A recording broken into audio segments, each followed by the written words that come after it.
The last 24 hours have been pretty crazy when it comes to leaks and whatnot in regards to Dragon Ball Super, and some people looking at the source code of Toei's website where they're slowly posting up character bios and things of that nature. Yesterday here on Geekdom 101, I posted a video talking about another female Saiyan, Kale, who fits the description of what is being referred to as the female Broly from the Dragon Ball Super intro and the promotional material for this arc. And we talked about how it appears like her and Caulifla, who was already revealed in Dragon Ball Super episode 88, seem to be two different people. Now, a handful of us, like myself and Herms and a few others, we didn't think they were two different people. We just thought that they maybe were a redesign, or maybe Caulifla was going to change her look for the tournament. But as more evidence comes out, including a translation from Herms, it appears like they are two different Saiyans, which puts the Universe 6 Saiyan count at 3, which matches up perfectly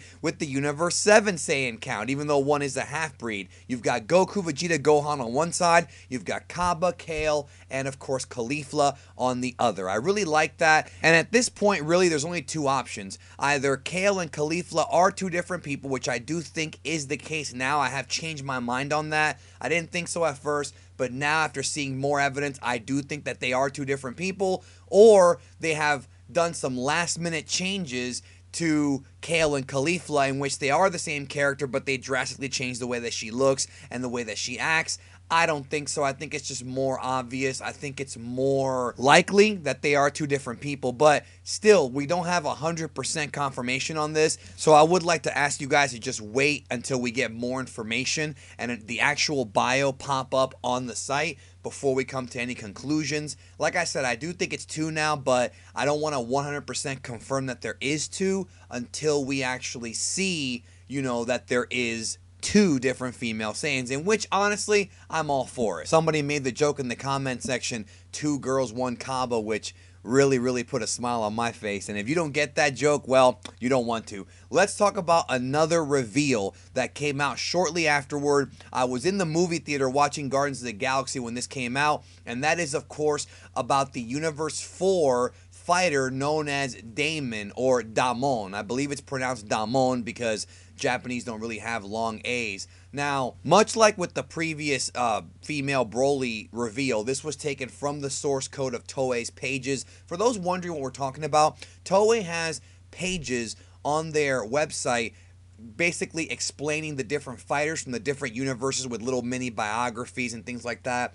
And if you go into the source code, you can see what they're planning to post that they haven't actually made public yet. And that's how we found out about Kale. Well, this one is a new one right here. This one right here is about a character named Damon from Universe 4.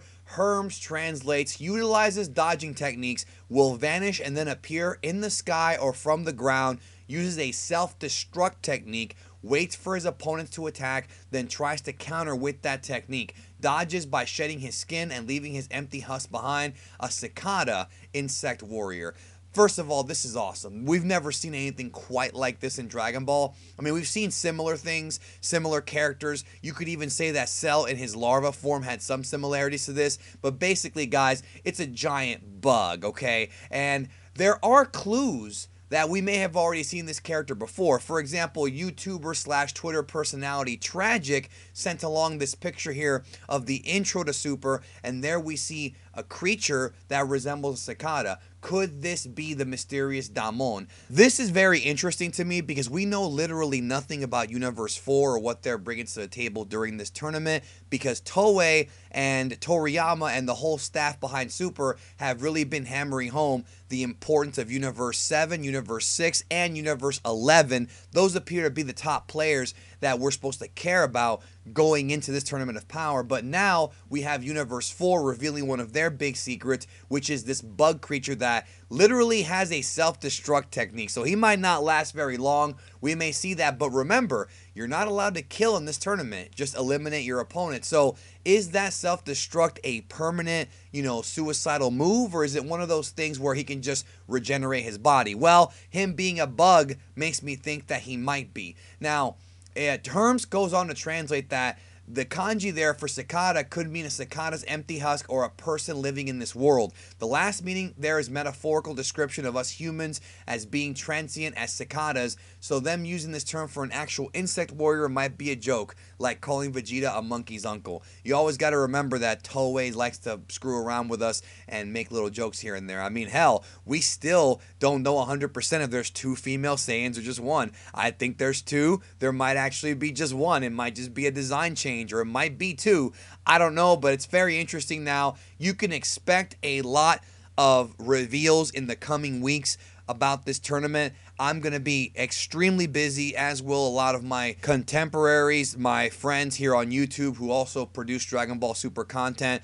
You're going to expect a lot of videos coming. Of course, subscribe to this channel, because the one thing I can guarantee you on here is that you're going to get 100% accurate news and analysis, and a different kind of analysis because of the fact that I've been familiar with the series longer than almost anybody who's in our fandom, which is not me bragging. It's just the fact that I got into it young, and I've studied it, and I love it, and I love it as much as you guys do. So always remember to come back to Geekdom 101, because you know that I'm not going to screw around with you. Anyways, let me know your thoughts on this insect warrior. Do you think Universe 4 has a chance here, or are they just being set up to be fodder so that one of the other universes take them out? Hard for me to really have a conclusion on that quite yet. Also, later on today, I have another video coming out with Quamman as we analyze the last Super episode one more time and talk about the growth of Gohan, as well as some more videos I'm working on in the very near future about Gohan. I have about 4 or 5 very in-depth videos about Gohan that I'm working on, and it's just going to be one of those things where I'm going to be totally overwhelmed, but I'm going to have a blast doing it because I love talking about Dragon Ball with each and every one of you. Hey, thank you so very much for always coming back and watching the content. I love you guys. I hope you're having a great day, and if you're not, I assure you tomorrow will be a better day. Thank you. Talk to you later.